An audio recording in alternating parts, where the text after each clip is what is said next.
So, Chris, you edited the film, so I'm sure that you worked pretty closely with Ron on the film. Um, I mean, what was do you know what was kind of going through his mind as and obviously he was kind of telling you what he wanted to what he wanted to edit, but what do you think, his vision of this was, That's a really good question, man. I don't know. I mean, like you said, I mean, he would come in and tell me, you know, what he wanted, and there's this, yeah, definitely a scene later. We need to discuss with everybody. I'm eager to discuss it because as an editor, I hated it, and I need to ask people about what they thought of the scene. So. Um, I don't necessarily know, except that I believe Ron felt Shane was he was intrigued with Shane. I would imagine Alec can totally, dispute this, but I don't think he would.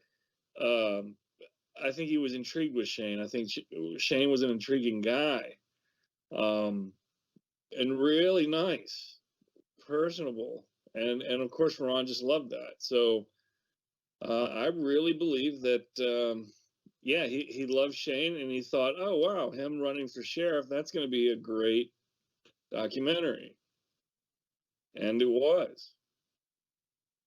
it really was. It was a hell of a story.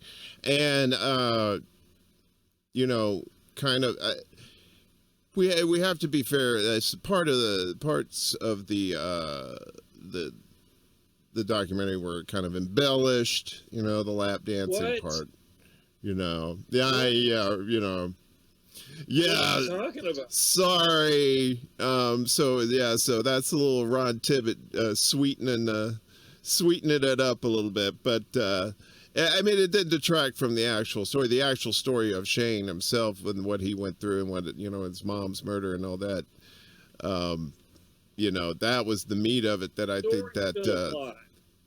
you know, but he Yeah, yeah, story still applied. right. Sometimes. Um, where did you go? There you are. There you are. Sorry, we're doing it live. Um, but yeah, so I mean, when I have my little parts to play in it, and that yeah, we were actually at that pizza place talking about how um we were gonna we need to go out and like meet some people on the street. And the kid, the second person we met, that was somebody that we knew, so that was just a little fun gag. But the dude before that, Mr. Goatee guy, that was like was just like really amazing. Yeah, He was random. He just like he was literally was going to the post office there, and we grabbed him. It's like, and it was just them. You could it's like when you're taking video of like a big giant open field, and it's pretty anyway, and all of a sudden these birds just kind of like take off in the background. I think what's his name was talking about that in Braveheart when he did that. When he saw that, he said the happy accidents, so this guy was like a happy accident. We could have had somebody that was just like, huh, why you want pornography here? It's all evil and shit. What? so two things, like, yeah, you and Shane at the pizza place, one of my favorite happy moments, and I think Ron let me keep it in there, was that zoom out that he does from the table. Timed Yeah. perfectly with the arcade sound in the back. It's perfect. when And I when I was think that scene with you, Shane, and the goatee guy, I want to say that was the first scene that I edited with Ron. And beforehand, I was just like, all right, let's see what Ron's got. Let's see what you got, man. We'll try to edit this.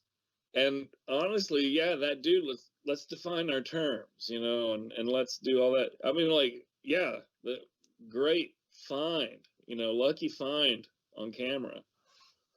Yeah, I just wish more people in that area were like that dude. He seemed very, I don't know, maybe if he saw the camera and he thought maybe I should be on my P's, my P's and Q's and not sound like a crazy redneck. But I didn't get that vibe from him. He just sounded just like, Yeah. the friends that we knew, in Columbus and West Point and places like that. Yeah, awesome. Yeah, that was great.